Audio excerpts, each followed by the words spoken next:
we continue today with our study on all that Jesus taught. आज हम अपने अध्ययन को जारी रखेंगे और हमारा विषय है वो सब जो यीशु ने सिखाया। We're basing our study in this series on Matthew 28, हम अपने अध्ययन को मत्ती रचित सुसमाचार उसके 28 अध्याय के उस वचन पर आधारित रखते हैं। verse 20, मत्ती 28 उसका 20, where Jesus commanded his disciples जहाँ यीशु मसीह ने अपने शिष्यों को आज्ञा दी to go into every nation, make disciples, baptize them, कि वे सब देशों में जाएं, सब जातियों के लोगों को चेला बनाएं, उन्हें बपतिस्मा दें and then teach them to do every single thing that he taught. और फिर उन्हें हर एक बात सिखाए जो यीशु ने सिखाई, Which I believe is the neglected half of the Great Commission. और मैं विश्वास करता हूँ कि यीशु मसीह की महान आज्ञा का वो नज़रअंदाज किया हुआ आधा हिस्सा है ये। And we were looking at Matthew chapter 4 और हम मत्ती रचित सुसमाचार के 4 अध्याय को देख रहे थे and see some of the things that Jesus taught there. और हम वहाँ कुछ चीज़ों को देख रहे थे जो यीशु ने सिखाई In our previous sessions, we हमारे want पिछले सत्रों में। to move on now to Matthew chapter 5, आज हम आगे बढ़कर मत्ती रचित सुसमाचार के 5वें अध्याय की ओर बढ़ना चाहते हैं, where we begin what is very well known as the Sermon on the Mount. जहाँ हम शुरू करते हैं जो बहुत ही जाना माना है, जिसे पहाड़ी उपदेश कहा जाता है। And this comprises the next 3 chapters. There's a lot of instructions here. और अगले 3 अध्याय मत्ती 5, 6 और 7 में पहाड़ी उपदेश पाया जाता है और यहाँ बहुत सारी यीशु की शिक्षाओं को हम पाते हैं। It says here, when he saw the multitudes, he went up to the mountain, यहाँ लिखा है उस भीड़ को देखकर वो पहाड़ पर चढ़ गया and his disciples came to him, and he began to teach them, saying. और जब बैठ गया तो उसके चेले उसके पास आए और वो अपना मुंह खोलकर उन्हें उपदेश देने लगा या उन्हें सिखाने लगा। So the first thing we notice here is that Jesus was speaking to his disciples. और पहली चीज जो हम यहाँ देखते हैं, जिस पर हम गौर कर सकते हैं, कि यीशु मसीह अपने शिष्यों को, अपने चेलों को सिखा रहा था। The Sermon on the Mount was not given to the multitudes पहाड़ी उपदेश भीड़ को नहीं दिया गया था, primarily. मूलभूत तौर पर वो भीड़ के लिए नहीं था, It was to his disciples. It was those who wanted to follow him. वो अपने शिष्यों के लिए था, वो उन लोगों के लिए था जो चाहते थे यीशु का अनुसरण करना। Only could understand and live by the standards mentioned here. केवल वही उन स्तरों को समझ सकते थे और उन स्तरों के अनुसार जी सकते थे जो यहाँ लिखे हैं। And whenever we find Christians neglecting these 3 chapters, और जब कभी हम देखते हैं कि मसीही लोग इन 3 अध्यायों को नजरअंदाज कर देते हैं, उनकी उपेक्षा करते or हैं, taking the instruction in these chapters lightly, या इन अध्यायों में जो शिक्षा दी गई है, जो आज्ञाएं दी गई है, उन्हें बड़े हल्के में जब वो लेते हैं, or like some believers do, say this is not for us, this is for the Jews or something like that. या फिर जैसे कुछ विश्वासी किया करते हैं, वो कहते हैं कि ये हमारे लिए है ही नहीं, ये यहूदियों के लिए है, या ऐसा कुछ जब वो करने लगते हैं। There are many crazy, foolish, stupid arguments like that among Christians who do not want to obey all that Jesus taught. ऐसे कई मूर्खता भरे तर्क वितर्क और विवाद है मसीहों के बीच जो इन आज्ञाओं को नहीं मानना चाहते And find many excuses to do away with what Jesus taught. और फिर वो कई बहाने ढूंढते हैं ताकि यीशु की जो यहाँ दी हुई शिक्षाएं हैं उनसे वे दूर हो जाए। But if we see that these are very important words that Jesus spoke to his disciples, पर अगर हम देखेंगे कि ये बड़े महत्वपूर्ण शब्द है जो यीशु ने अपने शिष्यों से कहे, then those of us who want to be disciples, who are disciples, will take them very seriously. फिर हम में से जो लोग शिष्य होना चाहते हैं, जो शिष्य हैं, हम इन शब्दों को बड़ी गंभीरता से लेंगे। But the multitudes were permitted to listen. पर जो भीड़ थी, उन भीड़ को सुनने की आजादी थी, वे सुन सकते थे। It says he sat down, his disciples came to him and he taught them. But at यहाँ लिखा है कि यीशु मसीह बैठ गया, उसके चेले उसके पास आए और फिर उसके चेलों को उसने सिखाया। the end of the Sermon on the Mount, it says the multitudes, chapter 7 verse 28, were amazed at his teaching. पर पहाड़ी उपदेश के अंत में मत्ती 7 उसके 28 में लिखा है कि जो भीड़ थी उसके उपदेश से चकित हो गई। So the picture we have here is Jesus getting his few disciples close up to him and speaking to them. और यहाँ चित्र हमारे सामने ये खड़ा होता है कि यीशु मसीह अपने शिष्यों को अपने नजदीक लेकर, अपने इकट्ठा करके उनसे बात कर रहा है, And the multitudes behind them listening to what he was saying. और उन शिष्यों के पीछे भीड़ भी थी और वो सुन रही थी यीशु क्या कह रहा है। And they were amazed at his teaching. और उसकी शिक्षा से वे चकित रह गए। And One paraphrase says that it was obvious that he had lived what he was preaching, Matthew 7:29. और एक भावानुवाद इस प्रकार से लिखता है, मत्ती 7:29 का एक भावानुवाद इस प्रकार से कहता है कि ये बिल्कुल साफ था कि यीशु मसीह जो कह रहा था उन चीज़ों को वो जी चुका था. He had authority, unlike the scribes, Matthew 7:29, who preached without authority. और उसके पास अधिकार था, और ये उन शास्त्रियों से अलग था जो प्रचार करते थे पर उनके पास अधिकार नहीं था. And the reason behind Jesus' authority was he lived every word of what he spoke. और यीशु मसीह के अधिकार के पीछे रहस्य ये था, प्रत्येक शब्द जो यीशु कहता था उसके अनुसार वो जीता था. People take a lot of time preparing sermons. लोग बहुत समय लगाते हैं अपने संदेश को, अपने प्रचार को तैयार करने में. How long did Jesus take यीशु मसीह को कितना समय लगा इसको तैयार करने में? to prepare the Sermon on the Mount? पहाड़ी उपदेश की तैयारी करने में यीशु मसीह को कितना समय लगा होगा? 30 years. 30 वर्ष. He was speaking out of his life. वो अपने जीवन से बात कर रहा था. These are not notes that he sat down one day earlier and wrote down to speak on. ऐसा नहीं है कि एक दिन पहले उसने बैठकर कुछ नोट्स बनाए, कुछ हाथ से लिखा कि कल वो ये प्रचार करेगा, like a lot of preachers do today. जैसे कई प्रचारक आज करते हैं. He was speaking out from his life, वो अपने जीवन से बोल रहा था. a life that had faced all types of temptations एक ऐसा जीवन जिसने सब प्रकार के प्रलोभनों का सामना किया था and various circumstances in Nazareth. और नासरत में अलग अलग परिस्थितियों का सामना किया था. And from there he was now speaking out of his life. और वहां से उसके जीवन में से अब वो बात कर रहा था. And that is the example for us to speak as well, as we've often considered before. और यही हमारे लिए भी उदाहरण है, जैसे कई बार हमने इसके पहले भी देखा है. So here we see, first of all, 9 blesseds, or 9 what I would call right attitudes or beatitudes. और यहाँ हम देखते हैं 9 प्रकार के रवैये हैं जिसके विषय में यीशु ने कहा धन्य है वे, या जैसे मैं कहता हूँ कि ये 9 प्रकार के सही रवैये हैं जो हमारे पास होने चाहिए. That are described in the first verses 3 to 12. और इसका वर्णन पहले 3 से लेकर 12 वचन में किया गया है. And then from chapter 5 verse 13 onwards, he gives a little introduction up to verse 20. और फिर 13 वचन से लेकर 20 वचन तक 5वें अध्याय के यीशु मसीह थोड़ा परिचय देता है. And then chapter 5 verse 21 onwards up to chapter 7 verse 6, we have 9 wrong attitudes. और फिर मत्ती 5:21 अध्याय से लेकर मत्ती 7:6 वचन तक यीशु मसीह 9 गलत रवैयों के बारे में बताता है That a believer should not have. जो एक विश्वासी के अंदर नहीं होने चाहिए. Wrong attitudes. गलत रवैये. First 9 right attitudes or good attitudes that a believer should have. पहले 9 सही रवैये या अच्छे रवैये जो एक विश्वासी के अंदर होने चाहिए. And then at the end of chapter 7 is a conclusion from chapter 7 verse 7 onwards. और फिर मत्ती 7 के 7वें वचन के आगे वो उस पहाड़ी उपदेश का अंत करता है. So let's look at these right attitudes that Jesus speaks about. और आइए हम इस सही रवैयों को देखें, सही प्रकार के मनोभावों को देखें जिनकी बात यीशु मसीह करता है. First of all, in Matthew 5 सबसे पहले मत्ती उसके 5वें अध्याय में verse 3, 3 वचन. blessed are the poor in spirit.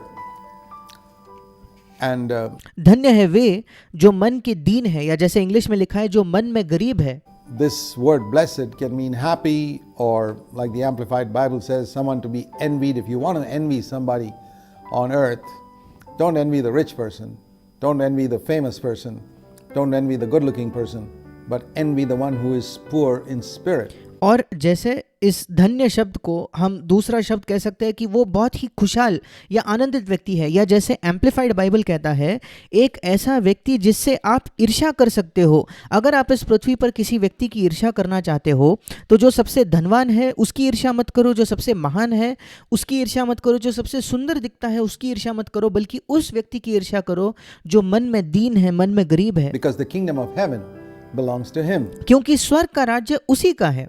Now, people with many other qualities like oratory and money and all can have things on this earth and possess a kingdom on earth. अब जिन लोगों के पास दूसरे गुण होते हैं, जो बहुत अच्छे से बातचीत कर सकते हैं, जो बहुत पैसा रखते हैं, वो लोग इस संसार पर कई चीजें लेकर इस संसार का राज्य उनका है. But the kingdom of heaven पर स्वर्ग का राज्य belongs to the poor in spirit. उन्हीं का है जो मन के दीन है या मन में गरीब है। And in the long run, this is the one who is really to be envied, because और अगर आप लंबे समय में देखोगे, ये वो व्यक्ति है जिससे हमें ईर्ष्या रखनी चाहिए, क्योंकि his wealth is going to last for all eternity. उसकी जो संपत्ति है वो अनंत काल तक बनी रहेगी। When we think of our lifetime on earth, even if it's 70, 80 years, अगर हम इस पृथ्वी पर हमारे समय के विषय में सोचे, चाहे वो 70 या 80 वर्ष क्यों ना हो, if you really believe that man is an eternal being, अगर आप वाकई विश्वास करते हो कि मनुष्य एक अनंत प्राणी है, eternity is never ending, millions of years और अनंत काल मतलब कभी ना खत्म होने वाला करोड़ों साल, are like just 1 second in eternity. और करोड़ों साल अनंत काल में एक सेकंड के बराबर है, एक क्षण के बराबर है। What would 70 years be? फिर 70 साल क्या होगा? Nothing. 70 साल क्या होंगे? कुछ नहीं।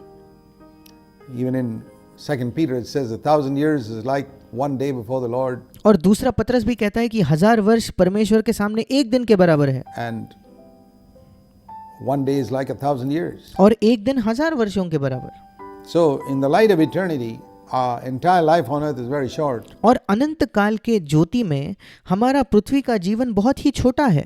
So the wise person would be one person who really seeks to have a future in God's kingdom. और बुद्धिमान व्यक्ति वही होगा जो ये कोशिश करता है, ये यत्न करता है कि उसके पास परमेश्वर के राज्य में एक भविष्य हो। And here we are told the one who is going to have the maximum possessions in God's kingdom is the one who is poor in spirit. और यहाँ हमें बताया गया है कि जिस व्यक्ति के पास सबसे ज्यादा परमेश्वर के राज्य में संपत्ति होगी, वो है जो मन में दीन है।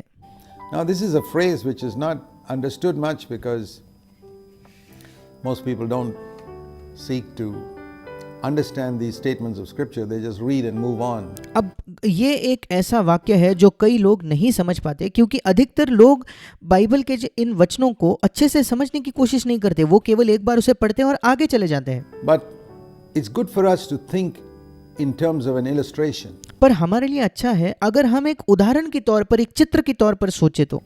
I find when I think in terms of pictures, I get a clear understanding of the scripture. मैं देखता हूँ कि जब मैं चित्रों के तरीके से सोचने लगता हूँ तो मुझे बाइबल की अच्छी तरीके से मैं उसे समझने लगता हूँ। Jesus himself explained many doctrines in terms of pictures like salt and light. और देखा जाए तो यीशु मसीह ने खुद कई सिद्धांतों को चित्रों के माध्यम से समझाया, जैसे उसने बात की नमक की, ज्योति की, And through many parables. और कई दृष्टांतों के द्वारा।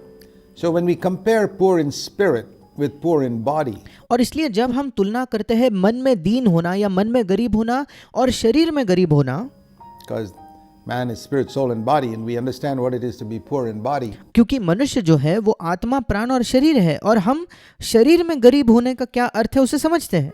A tramp or a beggar is poor in body. एक भिखारी जो होता है, भिक्षुक जो होता है, वो अपने शरीर में गरीब होता है।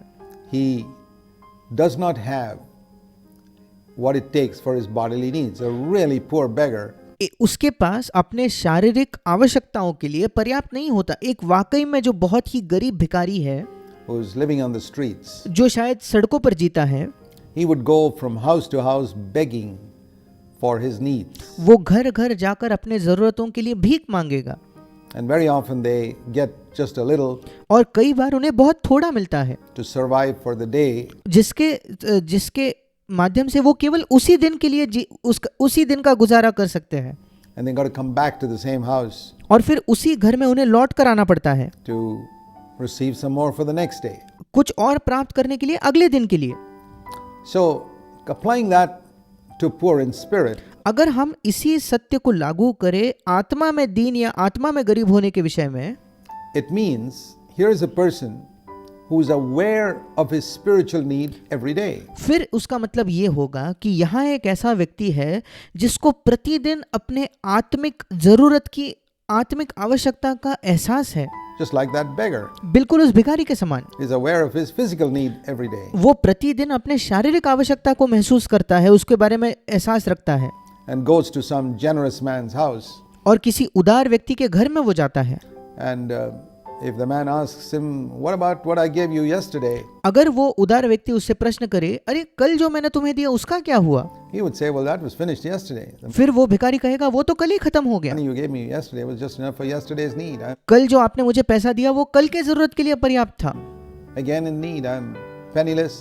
आज मैं फिर एक बार जरूरतमंद हूँ, मेरे पास बिल्कुल पैसा नहीं है, I'm in need. मैं जरूरतमंद हूँ। So poor in spirit would mean a man who comes to God in that way. और फिर आत्मा में दीन होने का मतलब या मन में दीन होने का मतलब है एक व्यक्ति जो परमेश्वर के पास इस प्रकार से आता है And says, Lord, I'm a needy person and who comes to God every single day. और कहता है प्रभु मैं जरूरतमंद हूँ। और एक व्यक्ति जो प्रतिदिन परमेश्वर के पास आता है, Aware of his spiritual need अपने आत्मिक जरूरत के बारे में उसे एहसास है and asking for help to meet his spiritual need. और वो सहायता मांगता है कि परमेश्वर उसकी आत्मिक जरूरत को पूरा करे। Just like the beggar would ask for help बिल्कुल उस भिखारी के समान जो सहायता मांगता है to meet his physical need. उसकी शारीरिक जरूरत पूरी करने के लिए। In the book of Proverbs, there is a verse that speaks about this condition. नीति वचन में एक वचन है जो ऐसी ही अवस्था के बारे में बात करता है। In Proverbs chapter 8 and verse 34, नीति वचन उसका 8वां अध्याय उसका 34 वचन, where the Lord says, this chapter is a chapter on wisdom. और ये अध्याय जो है ये बुद्धि के बारे में एक अध्याय है। And Christ is pictured here as wisdom. और यहाँ मसीह का चित्रण किया गया है कि वो बुद्धि के समान है।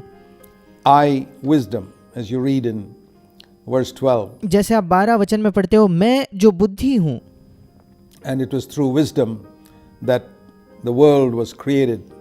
And he was there, it says in verse 24, before the fields were there and the earth and everything else. When he established the heavens, verse 27, I was there. और बुद्धि के द्वारा ही इस संसार का निर्माण किया गया, जैसे 24 वचन में लिखा है कि जब जल के सोते नहीं थे तब मैं उत्पन्न की गई, और 27 वचन में जब आकाश को स्थिर किया तब मैं वहाँ तब बुद्धि वहाँ थी। So wisdom is what we need. और बुद्धि है जिसकी हमें आवश्यकता And है। here it says, और यहाँ लिखा है blessed is the man, verse 34, 34 वचन, Proverbs 8:34, नीति वचन 8:34, who listens to me, क्या ही धन्य है वो मनुष्य जो मेरी सुनता, who watches daily at my gates. वरन मेरे डेवड़ी पर या मेरे द्वार पर प्रतिदिन खड़ा रहता Think है। of that beggar now. अब उस भिखारी के बारे में सोच कर देखिए, Waiting at my doorposts. मेरे द्वारों के खंभों के पास दृष्टि लगाए रहता है। Just like a beggar waiting for his daily gift of money. बिल्कुल एक भिखारी के समान जो अपने प्रतिदिन के पैसे के तोहफे का इंतजार कर रहा है। We are to come before God हमें परमेश्वर के सामने आना है as spiritual paupers आत्मिक गरीब लोगों की तरह every day. प्रतिदिन। Now we won't come like that unless we are needy. अब हम इस प्रकार से परमेश्वर के सामने तब तक नहीं आएंगे जब तक हम जरूरतमंद है। I mean, rich people don't go begging in people's houses. धनवान लोग जो अमीर लोग होते हैं वो दूसरों के घरों में भीख मांगते नहीं फिरेंगे, If they'd be ashamed to do it. उन्हें शर्म आएगी ऐसा करने में।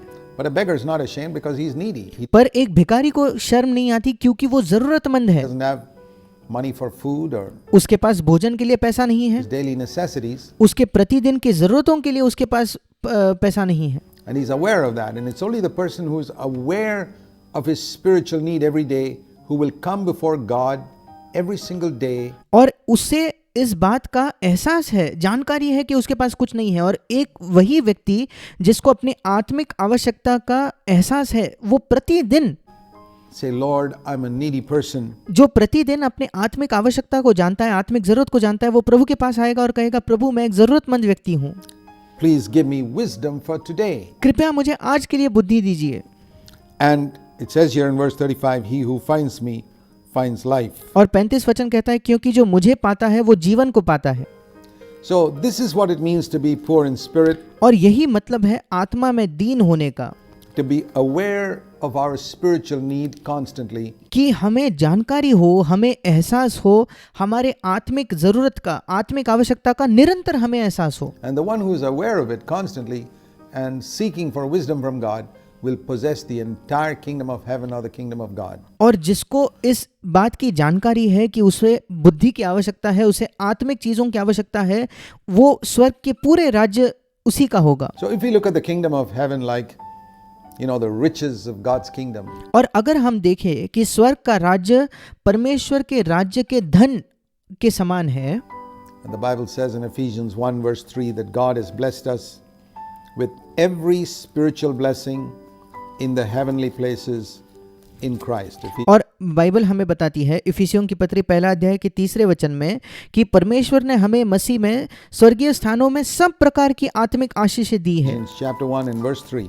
इफिसियों की पत्री पहला अध्याय 3 वचन, Every single blessing of the Holy Spirit हर एक पवित्र आत्मा की आशीष is ours in Christ. वो मसीह में हमारी है The heavenly places. That स्वर्गीय स्थानों में। means we have to have our mind set there उसका मतलब हमारा मन वहां लगा होना चाहिए। if you are to possess this. अगर आप इनको पाना चाहते हो तो This is the kingdom of heaven or the kingdom of God. ये स्वर्ग का राज्य या परमेश्वर का राज्य है।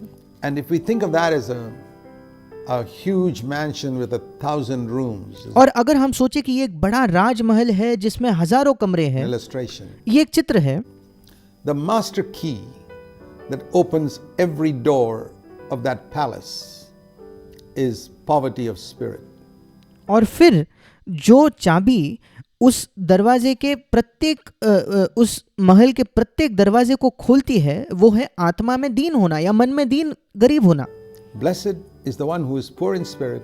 धन्य है वो जो अपने आत्मा में गरीब है या मन में दीन है, He can possess the kingdom of heaven. वो स्वर्ग के राज्य उसका हो जाएगा। Every single room, प्रत्येक कमरा, the treasures in every room are his प्रत्येक कमरे में जो धन है वो उसके है if he has this master key. अगर उसके पास ये चाबी है तो।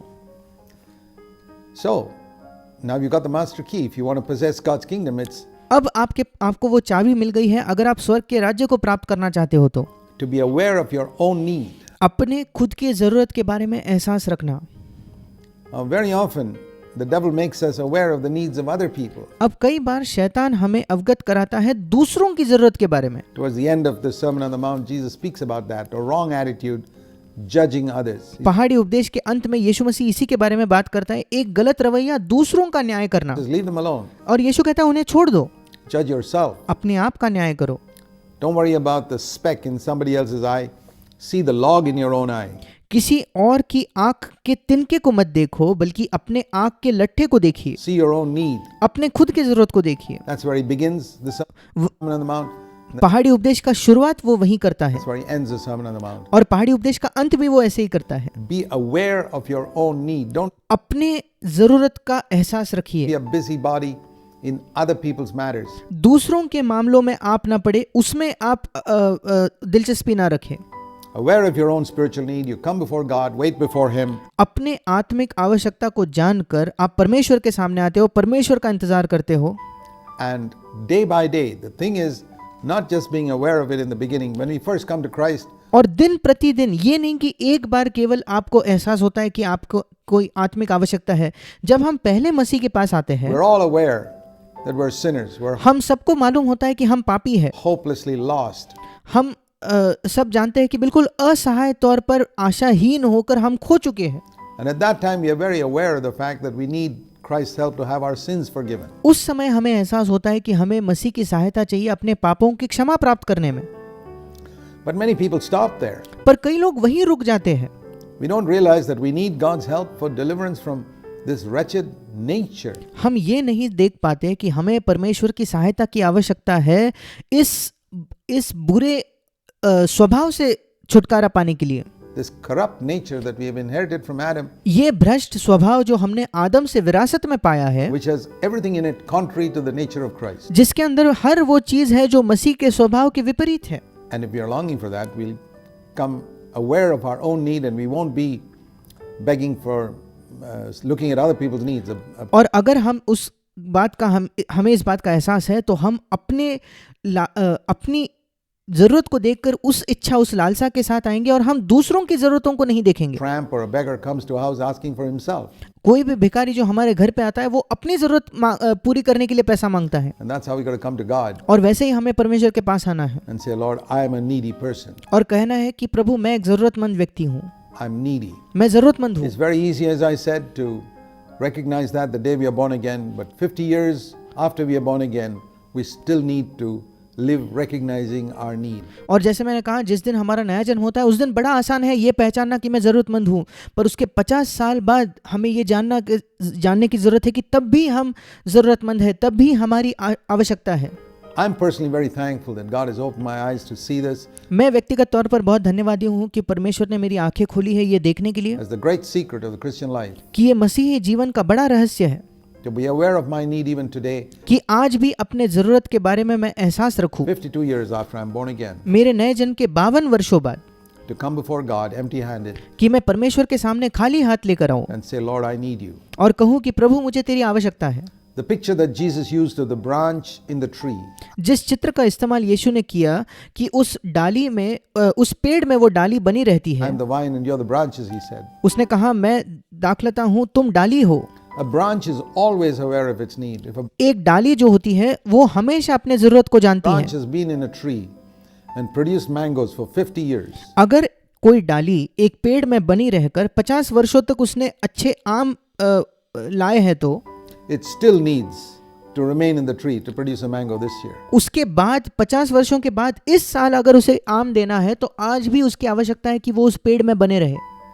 It can't say, I've got 50 years experience, now I can cut off from the tree वो ये नहीं कह सकती कि अब मुझे 50 वर्षों का अनुभव है, मैं इस पेड़ से अलग हो सकती हूँ and produce mangoes on my own. It's कि मैं अपने आप से आम उत्पन्न करूँ। impossible. यह असंभव है। A branch is constantly poor in spirit, एक डाली निरंतर आत्मा में दीन होती है, and therefore it constantly produces fruit. इसलिए निरंतर वो फल लाती है, उत्पन्न करती It's है। when a man begins to think that he can rely on his experience and not upon Christ that he stops producing fruit. जब एक व्यक्ति ऐसा समझने लगता है कि वो अपने अनुभव पर निर्भर रह सकता है मसीह के बजाय, और तब वो फल लाना बंद कर देता है।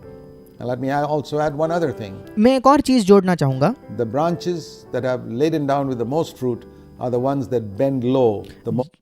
जिस डाली में सबसे ज्यादा फल लदा हुआ होता है वही डाली सबसे ज्यादा झुकती है। The most upright branches are the ones who got no fruit. जो सबसे सीधी खड़ी होने वाली डालियां है वो डाली है जिसमें कोई फल नहीं है। The more fruit we have, the humbler we become. जितना ज्यादा फल हमारे अंदर होगा उतना ज्यादा हम नम्र बनेंगे। The less fruit we have, the prouder we are. जितना कम फल हमारे अंदर होगा उतने ज्यादा हम घमंडी होंगे। Blessed are the poor in spirit, for theirs is the kingdom of heaven. धन्य है वे जो मन के दीन है, क्योंकि स्वर्ग का राज्य उन्हीं का है। We are going to go on to the next characteristic here. अब हम अगले गुण को देखेंगे। Verse 4, Blessed are those who mourn, for they shall be comforted. And the word comfort means strengthened. और उसके आगे का जो वचन है, जो चौथा वचन है, वो कहता है धन्य है वे जो शोक करते हैं क्योंकि वे शांति पाएंगे।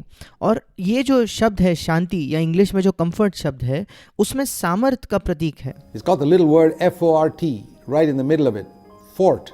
इंग्लिश में जो कंफर्ट शब्द है सांत्वना पाएंगे या शांति पाएंगे के लिए, उस कंफर्ट में एक फोर्ट नाम का शब्द आता है जिसका मतलब है दुर्ग, which is a picture of a huge military protected area. और जहाँ से हमें एक चित्र मिलता है कि वो एक बहुत बड़ी ऐसी जगह है जहाँ सेना रक्षा कर रही है, पूरी सेना उसकी रक्षा कर रही है। Fort, strengthened. एक दुर्ग है जिसको बिल्कुल बलवंत किया हुआ है। Those who mourn, for they shall be comforted. धन्य है वे जो शोक करते हैं क्योंकि वे इस प्रकार की शांति को पाएंगे या सांत्वना को पाएंगे। Now people in the world mourn for all types of things. अब इस संसार के लोग जो है वो अलग अलग प्रकार के चीजों के लिए या अलग अलग चीजों के लिए शोक करते हैं। Most people mourn because of some personal loss. अधिकतर लोग शोक इसलिए करते हैं क्योंकि उन्होंने व्यक्तिगत तौर पर, निजी तौर पर कुछ खोया है। Either they lost money or they lost a loved one or they या तो उन्होंने पैसा खो दिया, या तो उनके किसी प्रेमी जन को उन्होंने खोया है, lost their reputation, उन्होंने अपनी कीर्ति खो दी, or they lost something of this earth, या इस पृथ्वी की कोई ऐसी चीज थी जो उन्होंने खो दी, or their dignity or their position or their job or या उनकी इज्जत, उनका आदर, उनकी नौकरी, something. कोई चीज। But here it is not speaking about such mourning. पर यहाँ इस प्रकार के शोक करने के बारे में नहीं लिखा हुआ। It's not mourning because somebody hurt me. ये इसलिए शोक नहीं किया जा रहा क्योंकि किसी ने मुझे चोट पहुंचाई। It's not weeping for my own sorrows. ये नहीं कि मैं अपने दुखों के लिए रोऊं या विलाप करूं। Jesus never wept for his own sorrows. यीशु मसीह अपने आप के दुखों के लिए, अपने आप के लिए कभी विलाप नहीं करता था। But he did weep for others. पर वो दूसरों के लिए विलाप करता था। We read that he wept over Jerusalem. हम पढ़ते हैं कि उसने यरूशलेम के ऊपर वो रोया, यरूशलेम के लिए वो रोया, He wept at the tomb of Lazarus. वो लाजर की कब्र पर रोया। But never once did he weep for the way people treated him, whether they called him the devil or पर कभी एक बार भी हम ये नहीं पढ़ते कि यीशु मसीह अपने आप के लिए रोया कि लोगों ने कैसे उससे गलत तरीके का व्यवहार किया या लोगों ने उसे शैतान बुलाया। spat on him. He never wept for himself. Not only that, या जब लोगों ने उस पर थूका तो उसके लिए वो नहीं रोया। केवल इतना ही नहीं, as he was taking up the cross and stumbling on the road to the cross, जब वो अपने क्रूस को उठाकर लड़खड़ाकर चल रहा था कलवरी के क्रूस के ओर, we read here that in Luke 23, a great multitude of people, verse 27, Luke 23:27, were following him. हम पढ़ते हैं लूका 23 उसके 27 वचन में कि लोगों की बड़ी भीड़ उसके पीछे होली, उसके पीछे चल रही थी as he was carrying the cross, जब वो अपने क्रूस को लेकर चल रहा था। and some women were mourning and loudly crying when they saw him whipped and beaten, the blood flowing down his back. और हम देखते कि उसमें बहुत सी स्त्रियां भी थी जो उसके लिए छाती पीटती और विलाप करती थी। ये जब उन स्त्रियों ने देखा कि यीशु मसीह को किस प्रकार से मारा गया है, कोड़ों से मार के, वो लहू उसके पीठ से उसके छाती से बह रहा है, Carrying this heavy cross, stumbling, और इस बहुत ही भारी क्रूस को लेकर जब ये लड़खड़ा रहा है and the cross upon the crown of thorns upon his head. और वो कांटों का मुकुट उसके सिर पर था। Do you know what Jesus turned around and said to them? क्या आप जानते हो यीशु मसीह ने मुड़कर इन विलाप करती हुई स्त्रियों को क्या कहा? Luke 23:28. लूका 23 उसका 28 वचन, Daughters of Jerusalem, stop weeping for me. उसने कहा, हे यरूशलेम की पुत्रियों, मेरे लिए मत रो, I'm okay. मैं ठीक हूँ। Yeah, my back is torn. There's a crown of thorns on my head. I'm हाँ, मेरी पीठ फटी हुई है, मेरे सिर पर कांटों का मुकुट है, carrying a heavy cross. I'm going to be मैं एक बहुत ही भारी क्रूस उठा रहा हूँ, killed in a few moments. कुछ ही क्षणों बाद मुझे मार दिया जाएगा, But I'm perfectly okay because I'm in the center of the will of God. पर मैं बिल्कुल ठीक हूँ क्योंकि परमेश्वर की इच्छा के बीचों बीच में हूँ। Can you have that attitude when you're suffering the most? क्या आपके पास ये रवैया हो सकता है जब आप बहुत ज्यादा दुखों को उठाते हो? Don't weep for me. I'm okay. मेरे लिए मत रो क्योंकि मैं ठीक हूँ। But if you want to weep, weep for yourselves पर अगर तुम रोना चाहते हो तो अपने आप के लिए रो, and your children. Look at their spiritual condition. और अपने बालकों के लिए रो, अपने बालकों की आत्मिक अवस्था देखो। These Pharisees are all clothed in robes and look very grand.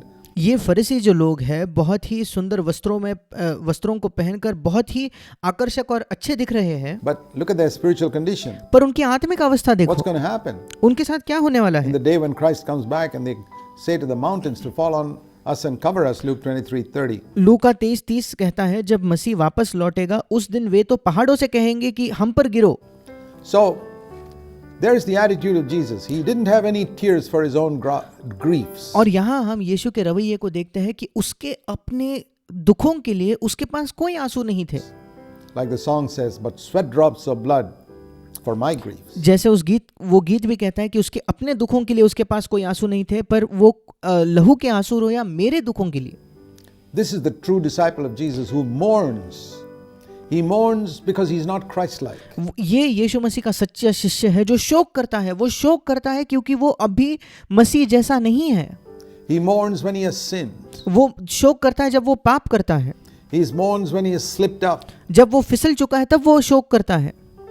He doesn't mourn for the way people treat him. He believes जिस प्रकार से लोग उससे गलत व्यवहार करते उसके लिए वो नहीं शोक करता। that that's his appointed lot on this earth. वो यही सोचेगा कि परमेश्वर ने नियुक्त किया हुआ उसके लिए ये एक चीज है इस पृथ्वी पर, To be dishonored for the sake of Christ. कि मसीह के नाम के लिए वो निंदा को सहे। But he mourns whenever he has dishonored the Lord by sin, पर वो हमेशा शोक करेगा जब उसने पाप की वजह से परमेश्वर के नाम का अनादर किया है or by failure. या असफलता की वजह से। He mourns also when he goes to a higher level for the sins of others. और जब वो थोड़े ऊंचे स्थान पर जाता है तो वो दूसरों के पापों के लिए भी शोक करेगा, For the failure of others. दूसरों के असफलता के लिए शोक करेगा, Like Jesus wept over Jerusalem. जैसे यीशु मसीह यरूशलेम के ऊपर रोया।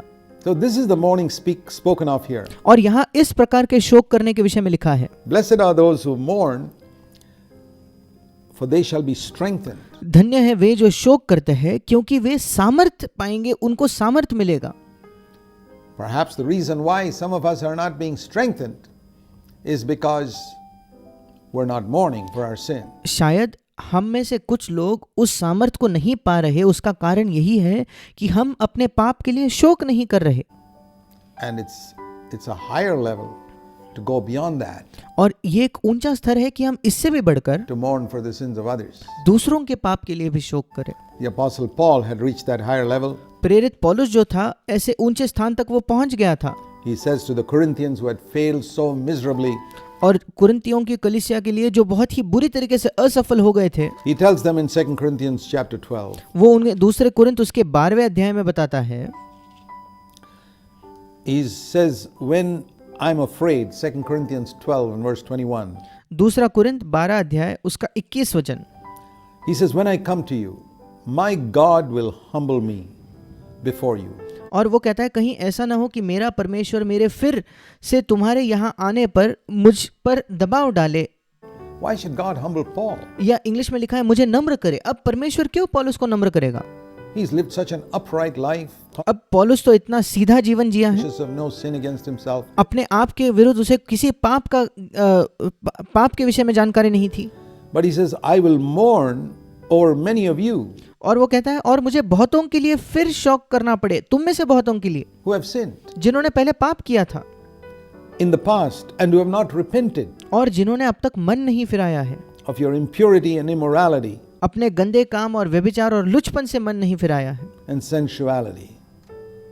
He lists some of the things they have there in their midst in that church: strife, verse 20, jealousy, angry tempers, disputes, slanders, gossip, arrogance, disturbances. और 20 वचन में वो एक सूची देता है कि उस कलीसिया में क्या क्या पाप थे, जैसे झगड़ा, डाह, क्रोध, विरोध, ईर्ष्या, चुगली, अभिमान और बखेड़े। Thinks of all these sins among those people who call themselves God's people. और उन लोगों के बीच जो अपने आप को परमेश्वर के लोग कहते हैं, उन लोगों के बीच ऐसे पापों को देखकर, And he is their spiritual father, और पौलुस उनका आत्मिक पिता है and he weeps. और वो विलाप करता है, रोता है। You know, just like an earthly father जैसे एक पृथ्वी का पिता would weep if his son is very sick, or वो रोएगा या विलाप करेगा अगर उसका बेटा बहुत बीमार है तो। if the father is spiritually minded, would be very grieved that his son is going astray into drugs or evil habits. और अगर एक पिता आत्मिक तरीके का विचार रखता है तो वो बहुत ज्यादा शोकित हो जाएगा अगर उसका बेटा ड्रग्स के पीछे या गलत आदतों के पीछे पड़ जाए तो।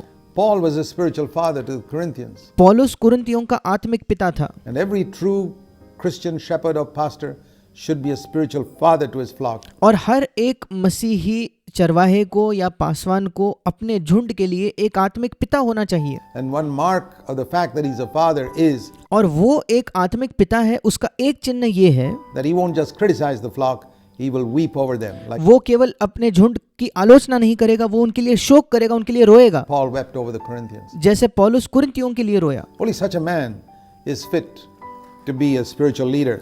केवल ऐसा ही एक व्यक्ति इस लायक है, इस योग्य है आत्मिक अगुवा बनने के। There's a verse in Isaiah in chapter 49. यशायाह नबी की पुस्तक उसके 49 अध्याय में हम एक इस प्रकार के वचन को देखते हैं। Isaiah 49 is a great chapter on spiritual leadership. यशायाह 49 जो है आत्मिक अगुवेपन के ऊपर एक बहुत ही अच्छा अध्याय है। Where it says in verse 10, in the middle of that verse, वहाँ 10वें वचन के बीच में लिखा है, he who has compassion on the people will lead them. उस वचन के बीच में यशायाह 49:10 के बीच में लिखा है, क्योंकि वह जो उन पर दया करता है वही उनका अगुवा होगा। Who is fit to be a spiritual leader? एक आत्मिक अगुवा होने के कौन लायक है, कौन योग्य है? The one who has compassion on people. जिस व्यक्ति को लोगों पर दया है, तरस है।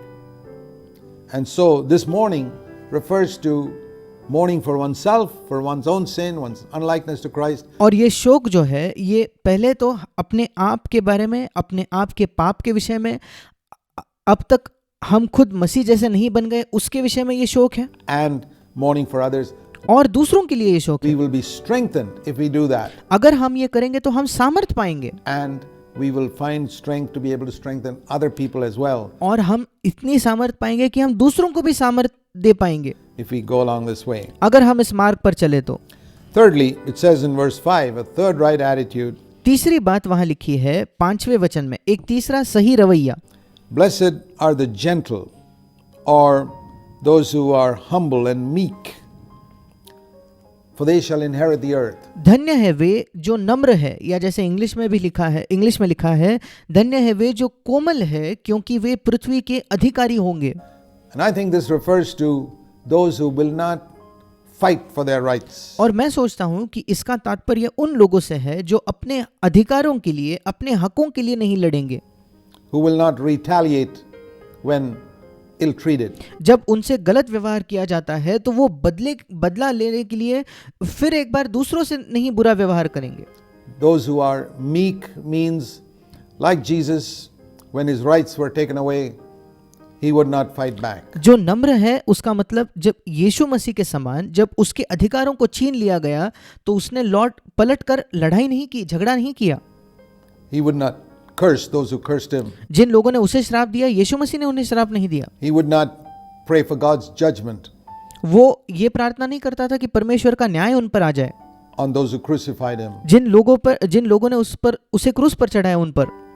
He said to us in Matthew 11 verse 29, learn from me, for I am meek and gentle of heart. मत्ती 11:29 में यीशु हमसे कहता है, और मुझसे सीखो क्योंकि मैं नम्र और मन में दीन हूँ। Humble and gentle of heart. मैं नम्र हूँ, हृदय में कोमल या दीन हूँ। It's not an easy word to fully translate in English, and that's why there are many different translations that people use. ये एक बहुत ही आसान शब्द नहीं है जिसका भाषांतर इंग्लिश में, जिसका अनुवाद इंग्लिश में किया जाए या हिंदी में किया जाए, इसलिए लोग अलग अलग शब्द का इस्तेमाल करते हैं इसी एक वचन के लिए। Gentle, in my margin of my Bible it says humble. वहाँ नम्र का इस्तेमाल किया गया है, बाइबल के मार्जिन में कोमल इस शब्द का इस्तेमाल किया गया है, Meek. दीन इस शब्द का इस्तेमाल किया गया And है। I think the general picture is one who is not fighting और मैं सोचता हूँ for his rights on earth.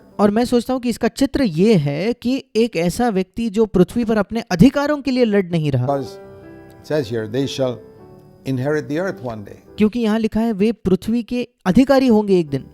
God gives the earth to those who do not fight for it. परमेश्वर इस पृथ्वी को उन्हीं को देता है जो उसके लिए लड़ते नहीं। This is God's way. ये परमेश्वर का मार्ग है। It's not those who fight for their rights to whom God gives his greatest blessings. ऐसा नहीं है कि जो लोग अपने अधिकारों के लिए लड़ते हैं उन्हीं को परमेश्वर अपने सबसे महान आशीष देता है, But those who yield their rights. पर जो अपने अधिकारों को समर्पित कर देते हैं। Because Jesus went down to the cross, it says in Philippians in chapter 2, क्योंकि यीशु मसीह क्रूस तक नीचे गया, जैसे फिलिपियों की पत्री उसके दूसरे अध्याय में लिखा है, because he yielded up all his rights. उसने अपने सारे अधिकारों को समर्पित कर दिया, इसलिए His humility and his meekness was seen in this. In उसकी नम्रता, उसकी कोमलता इस बात में देखी जाती है। Philippians 2, that he humbled himself, verse 8, Philippians 2, to the point of death. फिलिपियो 2:8 में जैसे लिखा है कि उसने अपने आप को नम्र किया, क्रूस की मृत्यु भी सह ली, उस हद तक उसने अपने आप को नम्र किया। Even death on a shameful cross. एक शर्मनाक मृत्यु उस क्रूस पर, उसको भी उसने सहा। He was humiliated and put to shame. उसे शर्मिंदा किया गया, बड़ी शर्मनाक मृत्यु का उससे सामना करना पड़ा। And because he was willing to go down like that, और क्योंकि वो इस प्रकार से नीचे जाने के लिए तैयार था, to that level, उस स्तर तक, therefore, it says in verse 9, God exalted him and give him a name which is above every name. The 9 वचन कहता है, इस कारण परमेश्वर ने उसको अति महान किया और उसको वो नाम दिया जो सब नामों से श्रेष्ठ है। reason why Christ is exalted to the right hand of the Father today यीशु मसीह आज पिता के दाहिने ओर तक ऊंचा उठाया गया है, उसका कारण ये है, is not because he was always there from all eternity. उसका कारण ये नहीं है क्योंकि वो हमेशा से, अनंत काल से वही था, उसी स्थान पर था। He was always there as God. वो हमेशा वहाँ परमेश्वर के तौर पर था। But when he came to earth as a man, he earned his right to come to the right hand of the Father. It's very important to understand that. पर जब वो पृथ्वी पर एक मनुष्य बनकर आया, उसने अपने उस अधिकार को जीत लिया कि वो परमेश्वर के दाहिने ओर जाकर बैठे। ये बहुत महत्वपूर्ण है कि हम इस बात को समझें। He earned a right to come back to the right hand of the Father. वो इस योग्य बन गया, उसने इस अधिकार को प्राप्त किया कि वो फिर एक बार पिता की दाहिनी ओर जा बैठे, Because he demonstrated the nature of God so perfectly. क्योंकि उसने इतने सिद्धता से परमेश्वर के चरित्र को, परमेश्वर के स्वभाव को प्रकट किया था In his earthly life, अपने पृथ्वी के जीवन में। as a man facing all types of temptations, एक मनुष्य होने के नाते सब प्रकार के प्रलोभनों का सामना करते हुए, and he humbled himself to the point of death. और उसने अपने आप को दीन किया या नम्र किया, मृत्यु तक, मृत्यु के स्तर तक उसने अपने आप को नम्र किया, Even death on a cross. हाँ, क्रूस की मृत्यु भी उसने He सही। didn't fight for his rights. वो अपने अधिकारों के लिए नहीं लड़ा, And therefore one day the whole earth will be given to him. और इसलिए एक दिन पूरी की पूरी पृथ्वी उसे दी जाएगी। Right now he's been given a name which is above every name, that in the name of Jesus every knee will bow. आज उसे एक ऐसा नाम दिया है जो सब नामों में श्रेष्ठ है, ताकि यीशु के नाम पर हर घुटना टिके। Who are in heaven and on earth and under the earth. That's not yet happened. जो स्वर्ग में और पृथ्वी पर और पृथ्वी के नीचे है, ये अब तक नहीं हुआ है। A lot of people despise the name of Jesus today and they don't bow at that name today. आज कई लोग हैं जो यीशु मसीह के नाम को तुच्छ जानते हैं और उस नाम पर अपने घुटने को नहीं टेकते। The demons don't. A lot of people on earth don't. दुष्ट आत्माएं नहीं करते ऐसा, और कई लोग इस पृथ्वी के ऐसा नहीं But a करते, day will definitely be coming पर एक दिन जरूर आएगा when every knee will bow at the name of Jesus and every tongue will confess that Jesus Christ is Lord. जहां हर घुटना यीशु के नाम पर टिकेगा और हर जुबान ये कबूल करेगी कि यीशु मसीह ही प्रभु है, And the whole earth will be given to him. It और पूरी की पूरी पृथ्वी उसे दी जाएगी। will belong to him because वो पूरी पृथ्वी यीशु की होगी, he was meek. क्योंकि वो नम्र था, कोमल था। And so the ones who follow him in that road of meekness, Jesus said, learn from me, Matthew 11 verse 29. और इसलिए जो लोग यीशु मसीह का अनुसरण करते हैं इस कोमलता, इस नम्रता के मार्ग पर, जैसे यीशु ने कहा था मत्ती 11:29 में, मुझसे सीखो। The only thing he told us to learn from him was this gentleness and meekness. Matthew इकलौती चीज जो यीशु ने कही कि हमें उससे सीखनी चाहिए, वो थी ये नम्रता, ये दीनता या कोमलता। 11:29. मत्ती 11:29, Learn from me for I am gentle and मुझसे humble, मुझसे सीखो क्योंकि मैं नम्र और मन में दीन हूँ। meek and lowly मैं नम्र हूँ, कोमल हूँ, of heart. हृदय में कोमल हूँ, हृदय में नम्र हूँ। So here is something we have to learn from Jesus. यहाँ एक ऐसी चीज है जो हमें यीशु से सीखनी है। He doesn't tell us to learn from a book. वो हमें ये नहीं कहता कि हम किसी किताब से सीखें। He says, look at me and see how I did not fight for my rights. I gave up my rights and I was meek and lowly. वो कहता है कि मुझे देखो कैसे मैं अपने अधिकारों के लिए नहीं लड़ा, मैंने अपने सारे अधिकारों को समर्पित कर दिया, मैं नम्र था, कोमल था, दीन था। And you will find rest, it says, to your souls. और वहां जैसे लिखा है मत्ती 11:29 में, तुम अपने मन में विश्राम I believe पाओगे। the reason why so many Christians are at unrest और वो कारण क्यों कई मसीही बेचैन है, उनके हृदय में विश्राम नहीं है and in tension, और हमेशा दबाव के दबाव महसूस करते हैं, and some have nervous breakdowns. There is only one reason for it. और कुछ लोग चिंता कर करके उन्हें बहुत ज्यादा मानसिक समस्या होती है, उसका एक ही कारण है, They are not meek. वे नम्र नहीं है। They are inwardly fighting for something. वे अंदरूनी तौर पर किसी ना किसी चीज के लिए लड़ रहे हैं, They are seeking for their rights वे अपने अधिकारों को खोज रहे हैं, and therefore they are at unrest. और इसीलिए वो बेचैन है, विश्राम नहीं है उनके पास। So let's learn these three values that we thought of today. और आइए हम इन 3 गुणों को सीखें जिनकी हमने आज बात की, To be poor in spirit, कि हम आत्मा में दीन हो, to mourn for our unChristlikeness, हमारे मसीह जैसे न होने के लिए, हम मसीह जैसे नहीं है उसके लिए हम शोक करें, and to be meek, never fighting for our rights, और हम कोमल और नम्र बने कि हम अपने अधिकारों के लिए नहीं लड़ते, हम दीन बने but walking in humility पर हम नम्रता में चलते हैं, and leaving it to God to give us what He sees और हम परमेश्वर के हाथ में सौंप देते हैं कि परमेश्वर जो चाहे हमें दे, we need. और जो परमेश्वर देखता है हमारी जरूरत है हमें वो दे। Let us pray. आइए हम प्रार्थना करें। Heavenly Father, स्वर्गीय पिता, we thank you for your word which guides us हम तेरे वचन के लिए तेरा धन्यवाद करते हैं जो हमारा मार्गदर्शन करता है, along the path of life. जीवन के मार्ग पर हमारा मार्गदर्शन करता है। We want to see it clearly हम इसे साफ तौर पर देखना चाहते हैं and walk along that path और उसी मार्ग पर चलना चाहते all हैं our days. अपने जीवन भर। We pray in Jesus' name. यीशु के नाम से मांगते हैं, Amen. आमीन।